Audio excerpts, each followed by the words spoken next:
And then I started looking into like Maganam's, Instagram feed, and it's all about like protecting ourselves as a community.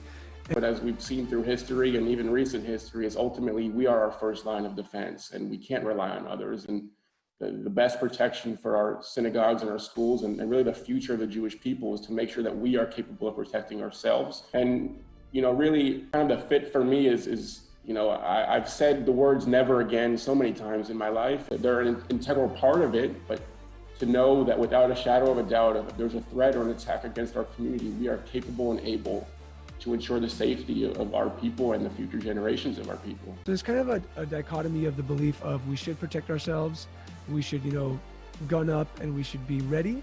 But again, if we just look at our history and really just the last couple of years as anti-Semitism has been on the rise and civil unrest is on the rise, the rapid rise is, we have those two choices, right? But in case that there is an attack, in case that there is a threat, why not put ourselves in the best situation possible? I think there's a nice middle ground there where, we don't have 10 people standing outside with rifles and we're not becoming a military base, but a middle ground where the proper training and protocols are being put into place in case of a worst case scenario, but we're still having a comfortable environment where people can, come to synagogue and the first thing they see is not, the security and the protection and things like that, but they're aware that it's there if needed. It's like, if I'm actually telling myself that I would do anything to protect my family, but I have absolutely zero ability to protect my family in a violent or worst case scenario kind of encounter,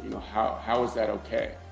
How many fathers can look themselves in the mirror and say, I am my family's protector? And I'm thankful that those numbers are rising because people are starting to be more aware of it, but it's definitely not where it needs to be. It's absolutely worst case scenario where somebody is attacking you and your family, and your life and the lives of your loved ones are in danger. What do I do if that happens? When that situation comes up and I know I've trained and I'm prepared for it, now I can just react.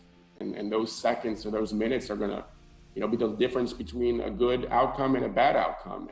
How does a Jewish man who's listening to this podcast, who might have a family, might have just got married, might have just had a baby, what's kind of the first step to take when it comes to protecting your family? I think the first thing is to get educated about the need.